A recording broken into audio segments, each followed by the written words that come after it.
లేవియాకాండం 23వ అధ్యాయము 39 నుండి 44 వరకు చదువుకుందాం, ధ్యానించుకుని ప్రార్థనలోకి వెళ్దాం. అయితే 7వ నెలన 15వ దినమున మీరు భూమి పంటను కూర్చుకొనగా 7 దినములు యెహోవాకు పండుగ ఆచరింపవలెను. మొదటి దినము విశ్రాంతి దినము, 8వ దినము విశ్రాంతి దినము. ఇక్కడ ఇశ్రాయేలుకి కట్టడ ఇచ్చాడు. ప్రతి సంవత్సరం 7వ నెల 15 అంటే 15వ దినమున మీరు భూమి పంటను కూర్చుకొనగా, అప్పుడు వారికి భూమి పంట వారి చేతికి వస్తుంది. కూర్చుకున్న తర్వాత 7 దినములు యెహోవాకు పండుగ ఆచరింపాలి. పంట ఇంటికి వచ్చిన తర్వాత ఇక వారి తిండి గురించి ఆలోచన చేయవలసిన పని లేదు కాబట్టి, కొత్త పంట వచ్చింది కనుక వారు సంతోషంగా ఎక్కడికి రావాలి? దేవుని మందిరానికి రావాలి. సామాన్యంగా లోకంలో ఏం జరుగుతుందంటే, పంట వచ్చిందంటే పండుగలు చేసుకుంటారు. గారెలు బోర్లు చేసుకోవటం, గంతులు వేయటం కదా, కోడి పందాలు వేసుకోవటం, ఇవన్నీ చేస్తూ ఉంటాం. అట్లా లేదు. మనం ఆత్మీయంగా ఏం చేయాలంటే, నీకు లోకంలో సంతోషం కలిగినప్పుడు, ఎంత దేవుని యొక్క ఆశీర్వాదం ద్వారా కలిగింది కనుక, మీరు విమోచింపబడిన ప్రజలు కనుక, దేవుని ప్రజలు కనుక, ఇశ్రాయేలు మనము. సో ఈ లోకంలో ఏది సంభవించినప్పటికీ ఎక్కడికి రావాలి? మనం మందిరానికి రావాలి. కాబట్టి లోకరీతిగా నీకు సమృద్ధి వచ్చింది, దేవుని మందిరానికి వచ్చి ఇక ఆ పనిపాట్లన్నీ మర్చిపోయి దేవుని మందిరానికి వచ్చి నువ్వు సంతోషించాలి, నేను సంతోషించాలి. అయితే మొదటి దినము 7 రోజుల్లో మొదటి దినము విశ్రాంతి దినము, మళ్ళీ 8వ దినము 8 దినాలు పాటించాలి. మొదటి దినమున మీరు దబ్బ పండ్లను, ఈత మట్లను, గొంజి చెట్ల కొమ్మలను, కాలువల యొద్ద నుండి నిర్వంజి చెట్లను పట్టుకొని 7 దినములు మీ దేవుడైన యెహోవా సన్నిధిని ఉత్సాహింపవలెను. సో ఇవన్నీ కూడా పట్టుకొని ఏం చేయాలంటే, యేసుక్రీస్తు ప్రభు కూడా ఈ లోకంలో శరీరధారిగా ఉన్నప్పుడు దేవాలయానికి వెళ్ళే ముందు ఇలాగే చేస్తూ వచ్చారు. గాడిద పిల్లను విడిపించుకుంటూ వచ్చారు కదా. చూడండి, మత్తయి సువార్త 21వ అధ్యాయం 8 నుండి చదవండి. మత్తయి సువార్త 21. జన సమూహంలోను అనేకులు తమ బట్టలు దారి పొడుగున పరిచరి, కొందరు చెట్ల కొమ్మలు నరికి దారి పొడుగున పరిచరి, జన సమూహములలో ఆయనకు ముందు వెళ్ళుచున్న వారును వెనుక వచ్చుచున్న వారును, దావీదు కుమారునికి జయము, ప్రభు పేరిట వచ్చేవాడు స్తుతింపబడును కాక, సర్వోన్నతమైన స్థలములలో జయము అని కేకలు వేయుచుంది. ఇప్పుడు ఇక్కడ పంట వచ్చినందుకు కాదు కానీ, తమ రక్షకుడు వచ్చినందుకు, తమ ప్రభు వచ్చినందుకు, తమ దేవుడు వచ్చినందుకు ఆ యేసుక్రీస్తు ప్రభుని వాళ్ళు గుర్తించారు. ఏమని గుర్తించారు? దావీదు కుమారుడు. అంటే శరీర రీతిగా దావీదు కుమారుడు, ఆత్మీయంగా చూడండి. ఇది ఎట్లా పెట్టుకుని రోమేలకు రాసిన పత్రిక 1వ అధ్యాయము 3 నుండి 7 వచనాలు కలిసి ఉంటాయి. మధ్యన చదవండి. యేసుక్రీస్తు శరీరమును బట్టి ఎవరి సంతానం? దాని పెద్ద అనాలజీ అవసరం లేదు. దావీదు కుమారుడు. రెండోది కుమారుడే అవసరం లేదు, లేకపోతే మనవడే అవసరం లేదు. కానీ పోస్టెరిటీ, మనమంతా ఎవరి సంతానం అండి? ఆదాము సంతానం. ఆదాము నుంచి లెక్కలు పెడితే మనం ఎన్నో మనవరాళ్ళు అవ్వాలి. అది అంటే ఆదాము సంతానం కిందకి వస్తాం. ఎందుకంటే మనలోకి వచ్చింది ఎవరి స్వభావం వచ్చింది? ఆదాము స్వభావం వచ్చింది. యేసు ప్రభుని అంగీకరించిన తర్వాత దేవుని పిల్లలు అయిన తర్వాత యేసు ప్రభు స్వభావం రావాలి. ఆదాములో పుట్టినందుకు ఆదాము స్వభావం, యేసులో పుట్టినందుకు అది చనిపోవాలి. ఏది? పాత పురుషుడు, పాత స్వభావం చనిపోవాలి. నూతన పురుషుడు యేసు ప్రభు యొక్క స్వభావం ఏర్పడదు. అది చనిపోతేనే కానీ ఇది ఏర్పడదు. అది ఇది రెండు కూడా పనిచేస్తూ ఉంటాయి. అందుకనే ఆత్మచేత శరీర క్రియలను ఏం చేయాలంటే చంపాలి. గలతీ 5వ అధ్యాయంలో 25వ వచనంలో ఉంటుంది. 24, 25 వచనాలు. ఓకేనా? కాబట్టి వీళ్ళు ఏం చేశారండి? దావీదు కుమారుడుగాను, ఇంకా తర్వాత మృతులలో నుండి లేచడు ద్వారా పరిశుద్ధమైన ఆత్మను బట్టి దేవుని కుమారుడిగా చూసారా? ప్రభావంతో యేసు ప్రభు మరి కన్యక గర్భం ధరించినప్పుడు పరిశుద్ధాత్మ ద్వారా జన్మించింది. పరిశుద్ధాత్మ ద్వారానే తిరిగి లేపబడ్డాడు. కనుక బతికిన కాలం అంతా పరిశుద్ధాత్మ స్వాధీనంలో ఉన్నాడు. అందుకని ప్రభావంతో దేవుని కుమారుడిగా ఆయన ఏం చేశాడు? నిరూపింపబడ్డాడు. మనల్ని అందరినీ కూడా దేవునికి కుమారులుగా చేయటానికి ఆ యేసుక్రీస్తు ప్రభుని ఎరగాలి.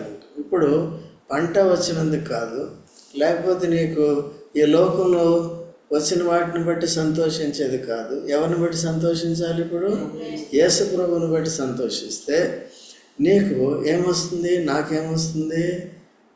పాపక్షమాపణ వస్తుంది, రక్షణ వస్తుంది, రక్షణ ఆనందం వస్తుంది, నిత్యజీవం వస్తుంది. పరలోకానికి వెళ్తాం. పరలోకానికి వెళ్తే ఏముంటుంది? మనకి నిత్య ఆనందం ఉంటుంది. ఇక్కడే ఆనందం ఉంటుంది. వీళ్ళకి పంట వచ్చినప్పుడు బాగానే ఉంటుంది. 3-4 నెలలు అయిన తర్వాత పంట అంతా అయిపోతుంది.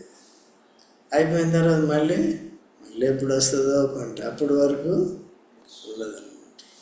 అందుకనే కాబట్టి యేసుక్రీస్తు ప్రభు మన అందరినీ కూడా దేవుని బిడ్డలుగా చేసుకోవటానికి, తాను ప్రత్యక్షపరచుకోవటానికి ఈ లోకానికి వచ్చాడు. వారు గ్రహించిన వారు ఏం చేస్తున్నారంటే మత్తయి సువార్త 21వ అధ్యాయంలో 8వ వచనం చదివినప్పుడు వెనకున్న వారు కానీ ముందున్న వారు కానీ ఈ కొమ్మలు ఆ కొమ్మలు మట్టలు ఏం చేశారు? నరికి దారి పొడుగును వేసి వారి బట్టలు కూడా వేసి దావీదు కుమారునికి జయము వచ్చివాడు స్తుతింపబడినగా కానీ కదా సర్వోన్నతమైన స్థలంలో జయము కేకలు. సో ఇటువంటి గ్రహింపు అంటే ఇప్పుడు అటువంటి రీతిగా మనం చేయనవసరం లేదు. ఎప్పుడైతే సంఘం ఏర్పడిందో అపోస్తలుల కార్యములు 2వ అధ్యాయంలో పేతురు సువార్త ప్రకటించినప్పుడు 3000 మంది రక్షణ పొందారు. రక్షణ పొందిన తర్వాత ఇప్పుడు ఈ ధర్మశాస్త్ర సంబంధమైన ఆచారాలు కానీ ఆ నియమాలు కానీ పాటించవలసిన పని లేదు. ఇప్పుడు సంఘము చేయవలసింది ఏంటంటే యేసు ప్రభుని రక్షకుడిగా ప్రభువుగా అంగీకరించాం కనుక యేసు ప్రభు ద్వారా మన విజయం. యేసు ప్రభుకు ఓటమి అనేది లేదు. మనకు కూడా ఓటమి లేని విజయం మనకు కావాలంటే పాపం మీద కానీ లేకపోతే మరణం మీద కానీ విజయం కావాలంటే మనకు ఎవరు ఇవ్వాలి? యేసు ప్రభు మాత్రమే ఇవ్వాలి. ఆ యేసుక్రీస్తు ప్రభుని మనలో రక్షించిన నాటి నుండి ఏ రీతిగా అనుదినము మనలో తన కార్యం చేస్తున్నాడో, సో ఎలాగ మనల్ని పరలోకం కొరకు సిద్ధపరుస్తున్నాడో, ఏ విధంగా తనని మనం సేవించాలని మనకి ఆయా పనులు ఇచ్చాడో, పరిచర్యలు ఇచ్చాడో, వీటన్నిటిలో కూడా పరిశుద్ధాత్మ శక్తి మనకి అవసరంగా ఉంటుంది. ఒక పక్కన ప్రాచీన పురుషుని స్వభావం, ఆదాము స్వభావం కూడా మనలో ఉంది. దాన్ని జయించాలి. లోపల ఉన్న ప్రాచీన ఆదాము స్వభావాన్ని జయిస్తూ నూతన స్వభావాన్ని బట్టి, పరిశుద్ధాత్మ శక్తిని బట్టి, పరిశుద్ధాత్మ ఫలాన్ని బట్టి ఇక దేవుని సేవించేది కావాలన్నమాట. ఓకేనా? ఇప్పుడు కూడా పరుస్తారు. ఆకులు గీకులు బట్టలు తీసి మన బట్టలు ఆల్రెడీ ఉతికేశాడు కదా మనల్ని అందరినీ. ఏ బట్టలు ఉతికేసాడు? మన పాపపు వస్త్రాలన్నింటినీ. సో మన నీతి క్రియలు ఎటువంటివి? మన అన్ని మురికి పిల్లలకి వేసుకున్నాం. ఎప్పుడు వేసుకున్నాం? అది యేసు ప్రభునందు విశ్వాసం ఉంచకుండా ఏం క్రియలు? ఇది స్వనీతి క్రియలు చేశాం.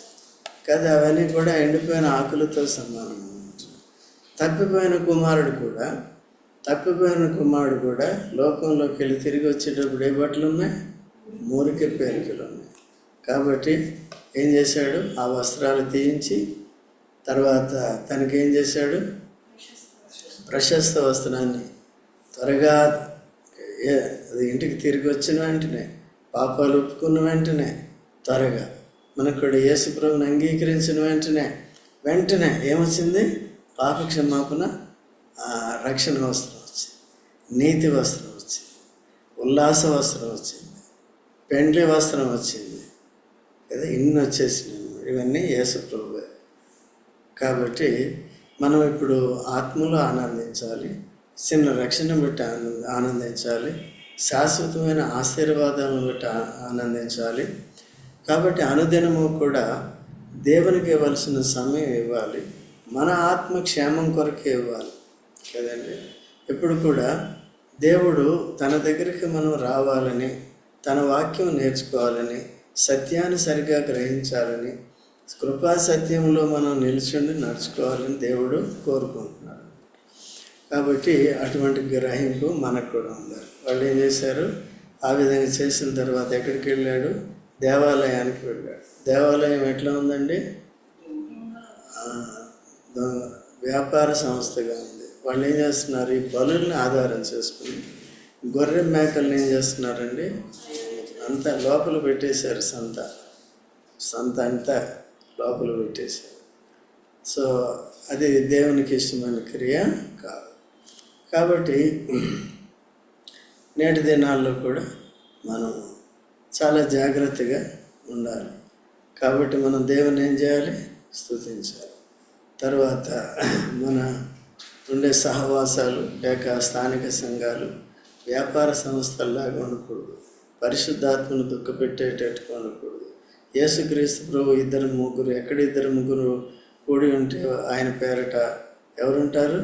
ఆయన మధ్యలో ఉన్నప్పుడు ఒకవేళ అలాగే ఉంటే ఏమవుతుంది కదా, మనం చేసిన ప్రార్థనకి జవాబు ఉండదు, తర్వాత మనం చేసిన ఆరాధనకి ఆయనకి మహిమ కలుగదు కదా. సో ఆయన సరిగా గ్రహించగా నేటికి కూడా సంఘాలన్నీ ఏం చేస్తున్నాయంటే మనుషుల్ని సంపూర్ణంగా క్రీస్తు యేసుని జ్ఞానమును కూర్చున్న సంపూర్ణ గ్రహింపులోనికి తీసుకురావటం కష్టమైపోతుంది అన్నమాట. సో అందుకని ఇప్పుడు మా తాపత్రయం ఏంటంటే ఒక్కొక్కరైనా సరే మేము వారికి మొత్తం బేసిక్స్ నుంచి సరిగ్గా గ్రహించాలనే ఉద్దేశంతో చెప్తూ ఉంటాం అన్నమాట కదా. అందుకనే ఈ బేసిక్స్ ఇవన్నీ పద్ధతులు సరిగా లేకపోతే అక్కడో మాట ఇక్కడో మాట చెప్తాం. కానీ సో కేవలం ఈ కట్టడిలు ఈ పద్ధతులు లేకుండా ఊరికే పై బోధ చేసినంత మాత్రాన్ని సరిపోదు. ఎందుకంటే ఆదివారం వస్తారు, వింటారు, తర్వాత మిగిలిన రోజులు ఏం చేస్తారు అర్థం కాదు. అందుకనే మీరు అందరూ ఏం చేస్తారు? యాజక ధర్మం చేస్తారు. కొంతమంది వాట్సాప్ గ్రూపుల్లో చేస్తున్నారు, ఇక్కడికి వచ్చి చేస్తున్నారు, ఇక్కడికి వచ్చి వాక్యం వింటున్నారు. వాక్యం వింటున్నారో లేదో ఎలా తెలుస్తుంది? దాన్ని మళ్ళీ మీరు చెప్తున్నారు. సో ఇంత శ్రద్ధ అనేది కావాలి. అంటే మనం గొప్ప అని కాదు, కానీ దేవుడు ఆ గ్రహింపు, ఆ ప్రత్యక్ష పరిచయం ఇచ్చాడు కాబట్టి ఏదో అశ్రద్ధగా చేయకూడదు. దేవుని కార్యాలు ఎట్లా చేయకూడదు? అశ్రద్ధగా చేయకూడదు. లేకపోతే నా స్వలాభం కొరకు చేయకూడదు కదా. మీ ద్వారా నేను ఏం సంపాదించుకోవాలనే ఉద్దేశంతో చేయకూడదు. అర్థమైందా? సో మీకు ఆత్మీయ విషయాలు మీకు ఇస్తాము, కొన్నిసార్లు శరీర విషయాలు మీరు అవసరమైతే పంచుకుంటారు. దేవుడు ఏదో రీతిగా ప్రతి అవసరాన్ని, మీ అవసరాన్ని తీరుస్తా అన్నప్పుడు మా అవసరం తీర్చడా, సంఘం పరిచర్య అవసరం తీర్చడా, అట్లా తీరుస్తూ ఉంటాడు ఏదో రకం. దాని గురించి అభ్యంతరం పడిన అవసరం లేదు. అందుకనే మనం అందరం కూడా మన మీద ఉన్న మురికి బట్టలన్నీ తీసి కింద పాడేసేలాగా ఉండాలి కదా. వాడు యేసు ప్రభు గాడిద దాని మీద నడిచినప్పుడు అవన్నీ ఏమైపోతున్నాయి? పవిత్రం అయిపోతున్నాయి. మన నీతి క్రియలన్నీ ఏమైపోతున్నాయి? పాడైపోయి తొలిగిపోయి దుర్నీతి క్రియలు. నీతి క్రియలు అనుకుంటాం కానీ దుర్నీతి క్రియలు. సో అలాగా సో ఇక్కడ ముందుగానే ఆ విధంగా చేసి మన ప్రార్థనా మందిరం కూడా ఎప్పుడు చాలా జాగ్రత్తగా ఉండాలి. అందుకనే ఈయన చూడండి, మొదటి తెస్సలోనికాయలు 2వ అధ్యాయం 4వ వచనం చదవండి.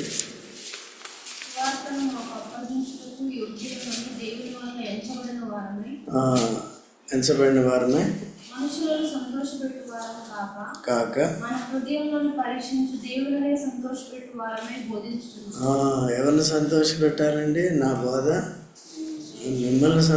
మిమ్మల్ని ఎప్పుడు సంతోషపెడతాను? ఆశీర్వాదములు కలుగును గాక, దీవెనలు కలుగును గాక. మీ ఇష్టం వచ్చినట్టు ప్రవర్తించండి. ప్రార్థన చేసినా సరే, చేయకపోయినా సరే కదా, అట్లా ఉండదు. కాబట్టి ఏం చేయాలండి? ప్రతి వారిని క్రీస్తులో స్థిరంగా కట్టాలి, సరిగ్గా కట్టే పరిస్థితి. ఆ తర్వాత చదవమ్మా. అదే ఇచ్చకపు మాటలనైనను ధనాపేక్షను కప్పిపెట్టే మాటలనైనను ఎన్నడూనూ వినియోగం. ఇట్లా ఉండాలి మందిరాలు జరిగే పరిచయం. ఇంకోటి 1 కొరింథీ 4వ అధ్యాయము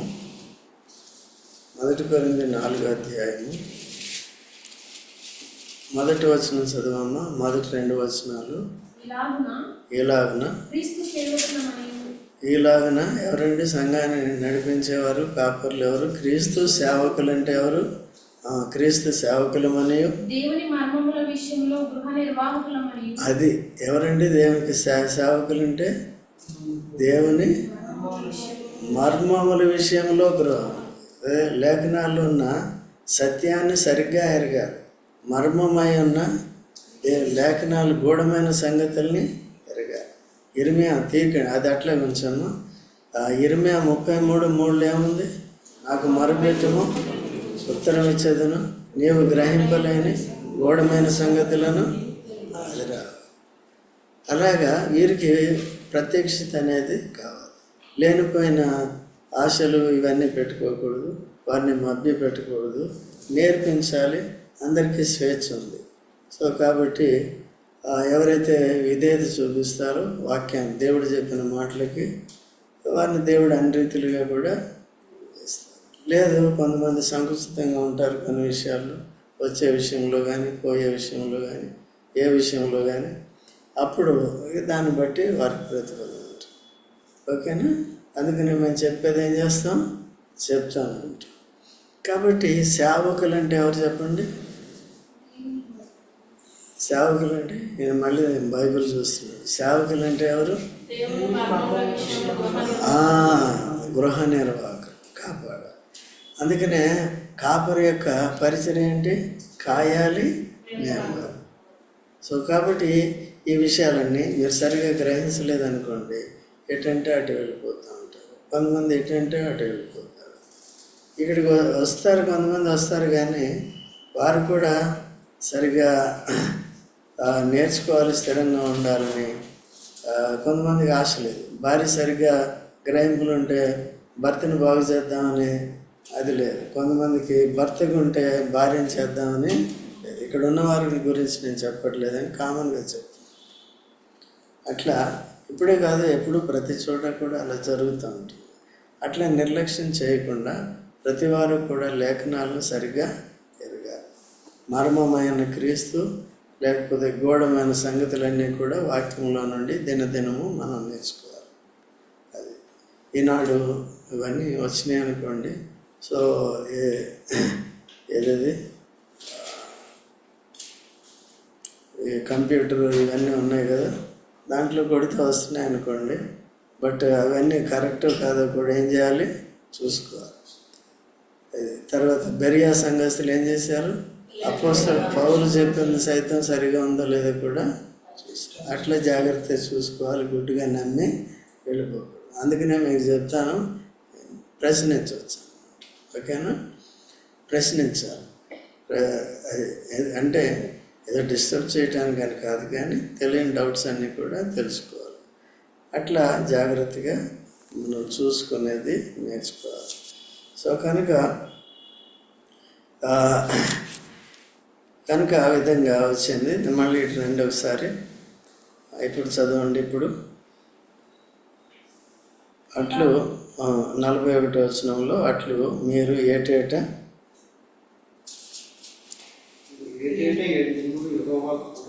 పండుగగా ఆచరింపవలను. ఇది మీ దినములలో నిత్యమైన కట్టడ. 7 నెలలో దాన్ని ఆచరించవచ్చు. ఇప్పుడు మనం ఎప్పుడు చేయాలి?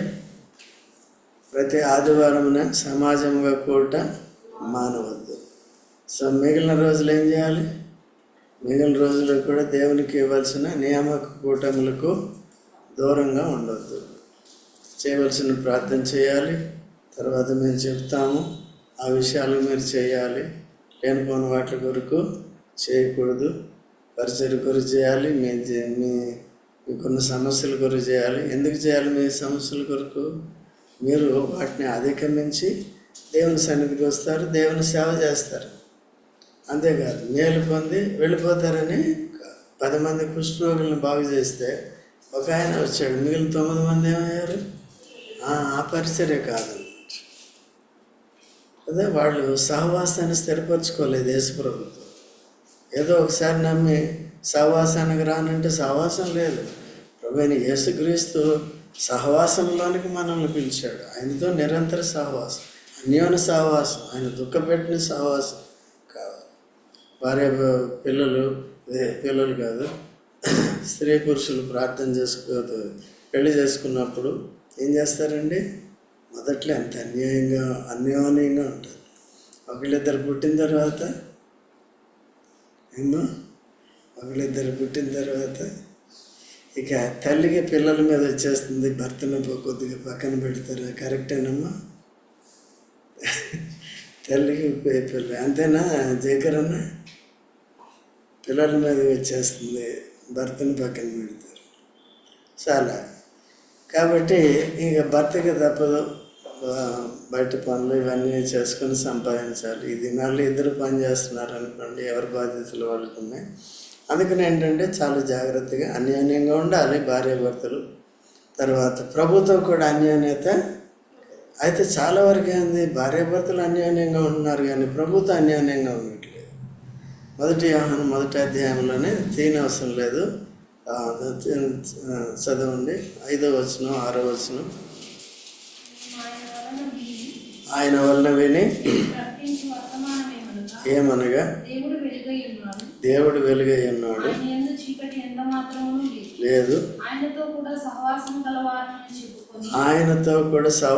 గలవారు అని చెప్పుకొని కొందము. అయితే ఆయన వెలుగులో ఉన్న ప్రకారము మనమును వెలుగులో నడిచిన యెడల మనము అన్యోన్య సహవాసం గలవారు. ఆయన వెలుగులో ఉన్న ప్రకారం మనమును వెలుగులో నడిచిన యెడల మనము అంటే అన్యోన్య సహవాసం. ఎవరితో అన్యోన్యత? అట్లా కలిసి ఉండేది నేర్చుకోవాలి. సో అది కాబట్టి పాత నిబంధనలు ఉన్న పద్ధతులే. అయితే ఇప్పుడు కొత్త నిబంధనలో అనుదినము చేయాలి. ఇటువంటి దినాలు మాసాలు లెక్క పెట్టవలసిన పని లేదు. ఆదివారం ఎందుకంటే పునరుద్ధానుడైన దినం, ఆ దినం సాతాను అధికారాన్ని కొలగొట్టిన దినం. సో ప్రజలందరి పాపులందరికీ విమోచన అప్పటి నుంచి కూడా ఆరంభమైందన్నమాట. ఓకేనండి.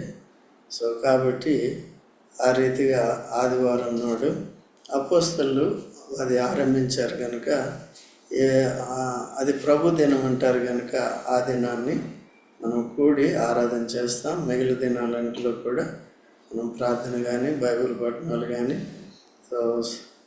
సువార్తలు కానీ, సహోదరుల మీటింగ్ కానీ, యవనస్తుల కూడిక కానీ, ఇవన్నీ కూడా కలిగి ఉండి అందరూ కూడా ఆత్మీయంగా చల్లారిపోకుండా ఎప్పటికప్పుడు నూనె పోసుకుంటూ సిద్ధల్లో బుద్ధిగల కణికల వల్లే మనం సిద్ధపడాలి. ఇప్పుడు 42వ వచనం చదవమ్మా. నేను ఐగుప్తు దేశంలో నుండి ఇశ్రాయేలును రప్పించినప్పుడు వారిని పర్ణశాలలలో నివసింపజేసినని మీ జనులు ఎరుగునట్లు 7 దినములు మీరు పర్ణశాలలలో నివసింపవలెను.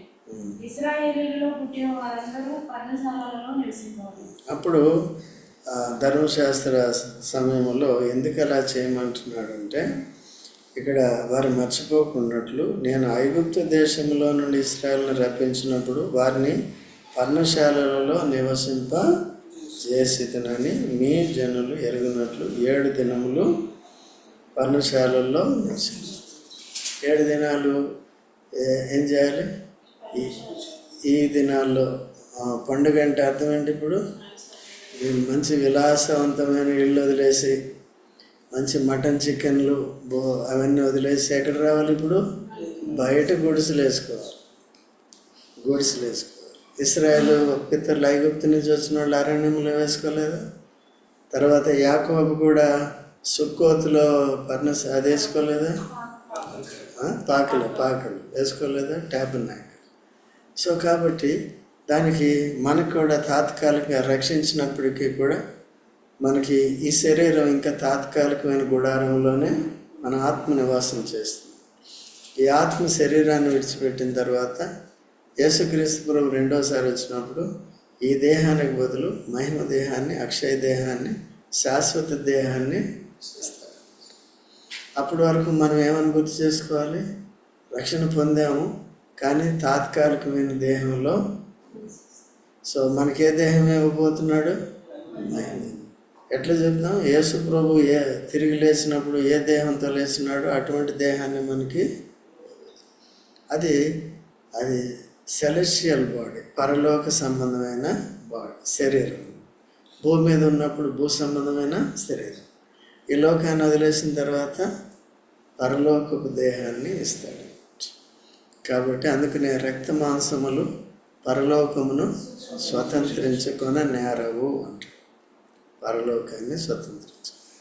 సో కాబట్టి ఆ విధంగా చేయాలండి. తర్వాత అందుకనే ఇశ్రాయేల్లో పుట్టిన వారందరూ పర్ణశాలల్లో నివసింపవలెను. సో అది తాత్కాలిక జీవితాన్ని ఎప్పటికప్పుడు మనం గుర్తు చేసుకుంటూ జాగ్రత్తగా ఉండాలి. తర్వాత 43వ వచనం, నేను మీ దేవుడైన యెహోవాను అట్లు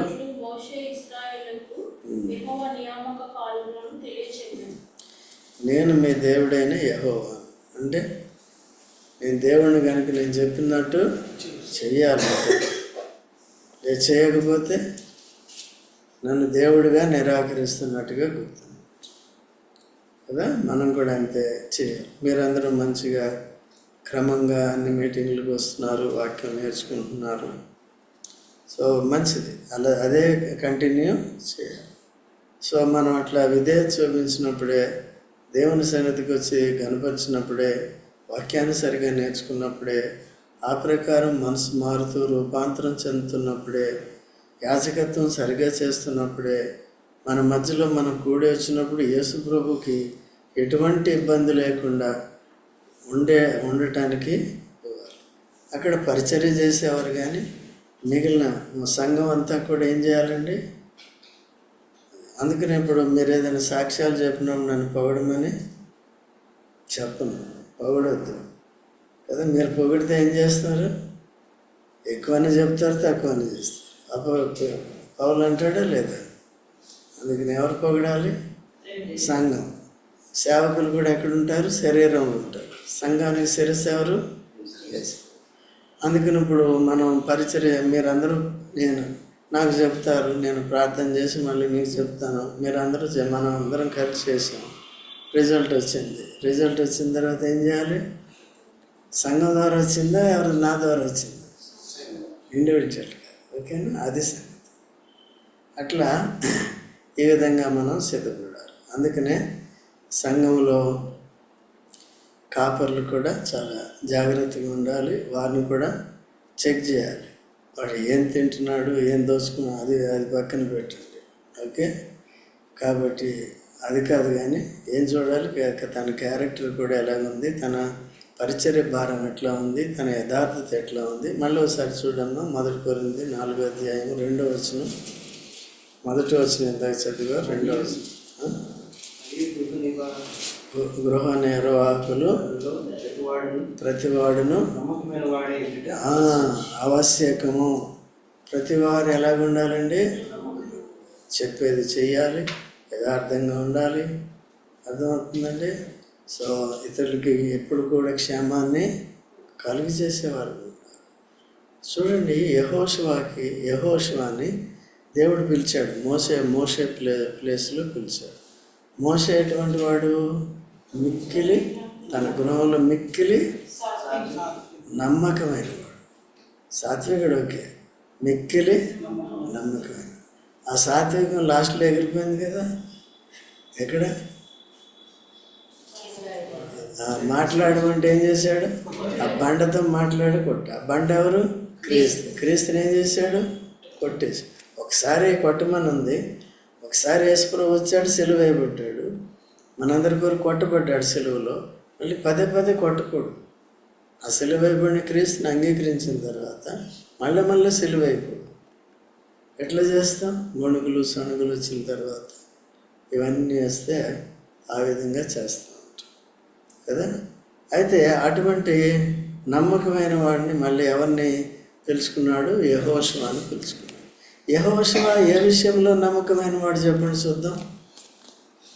యెహోషువ యూత్ మీటింగ్లో చెప్పాము ఆల్రెడీ. యెహోషువకి దేవుడు ఇచ్చిన పిలుపు ఏంటంటే, నీవు నిబ్బరంగా ఉండి ధైర్యం కలిగి ఉండి ఈ ధర్మశాస్త్ర వాక్యాన్ని దివారాత్రములు ధ్యానించి దాన్ని ధర్మశాస్త్రం నుండి ఇటు అటు తొలగిపోకుండా ఏం చేయాలి? ఈ ప్రజల్ని కనానికి నడిపించి మధ్యలో ఉన్న యుద్ధాలన్నిటిని జయించి నడిపించి వారికి స్వాధీనపరచు. నువ్వు స్వాధీనపరచుకునేది కాదు. ఎవరండి? వారికి. ఇప్పుడు నేను నా ఆశీర్వాదాలు కాదు చూడవలసింది. ఎవరి ఆశీర్వాదాలు? మీది. నాకు ఆల్రెడీ ఉంటాయి. ఏది ఉంటే అది పర్వాలేదు, ఉన్నా సరే లేకపోయినా సరే. పౌలు ఏమంటాడు? కడుపు నిండి ఉంటే తెలుసు, ఆకలిగానే ఉంటే తెలుసు, అన్నిటికీ రెడీగా ఉండాలి. ఉన్నప్పుడు తినాలి, లేనప్పుడు. అయితే మీ అందరికీ ఉంటుందో లేదా అని చూడాలి. ఇంట్లో ఉన్న తల్లి తండ్రి ఏం చూస్తారండి? మీరు తింటారో లేదో, కానీ పిల్లలు మాత్రం కొన్ని కుటుంబాల్లో పాపం అట్లే ఉంటాయండి. నాకు దుఃఖం వస్తుంది. నేను చూశాను అన్నమాట. పాపం వాళ్ళు సరిగా తినరు, గంజి తాగుతారు, నీళ్ళు తాగుతారు, కానీ పిల్లలకు మాత్రం ఏదో రకంగా పెడతారు అన్నమాట. ఓకేనా? సో కాబట్టి సంఘం కూడా అదే అన్నమాట. ఎప్పుడు కూడా నేను తీసుకుని ఎలా బతకాలనేది కాదు. ఎప్పుడు కూడా ఏం చేయాలి? సంఘం కూడా అఫ్కోర్స్ దేవుడు ఆశీర్వదిస్తాడు కూడా, నా ఇంటి పిల్లల్ని వీళ్ళని అది వేరు. బట్ అయినప్పటికీ కూడా దాన్ని బట్టి నేను దాన్ని ఆధారం చేసుకోవాలి. ఎవరిని ఆధారం చేసుకోవాలి? నేను ఆధారం. మీ అందరితో ఎలా చెప్తాను, మా పిల్లలకు కూడా అట్లే చెప్తాను. ఓకేనా? కాబట్టి మీరు కూడా ఎట్లా ఉన్నారు? సరే, భౌతికంగా అన్నీ కలిగి ఉన్నారు, కానీ ఆత్మీయంగా దేవునికి టైం ఇవ్వట్లేదు, ఆత్మీయంగా నేర్చుకోవట్లేదు అన్నప్పుడు అప్పుడు నాకు బాధ వస్తుంది. అప్పుడు ఏం చేస్తాం? మనం ప్రార్థన చేయటం, ఏదో రకంగా చెప్పటం. కొంతమంది లోబడరు, అట్లా వదలకుండా. కొంతమంది గురికి ఎన్నో సంవత్సరాల నుంచి యవనస్తులు వెళితే తప్పిపోతున్నారు. వాళ్ళ కొరకు కూడా ఇంకా కంటిన్యూ చేయాల్సి వస్తుంది. అర్థమవుతుందండి? అది కాబట్టి ఆ విధంగా మనం ఉండాలి. యెహోవా మన దేవుడు అంటే మనం అర్థం ఆయన చెప్పినట్టు చేయాలి. కాబట్టి ఆయన అన్నిటిలో దేవునికి, యేసు ప్రభువుకి స్వాతంత్రం అనేది ఉండాలి కదా. మన బట్టలు అన్నీ ఎవరి మీద వేసుకున్నారు? ఇప్పుడు మనం ఎవరిని బట్టి సంతోషించాలి? ప్రభుని బట్టి సంతోషించాలంటే ఏం చేయాలి? ప్రభుని ఆరాధన చేయాలి. ఈ గుడారంలో ఉంటున్నాం అనేది చూసుకోవాలి. తాత్కాలికంగా జాగ్రత్తగా ఉండి ఆ ప్రకారం ప్రార్థన చేద్దాం.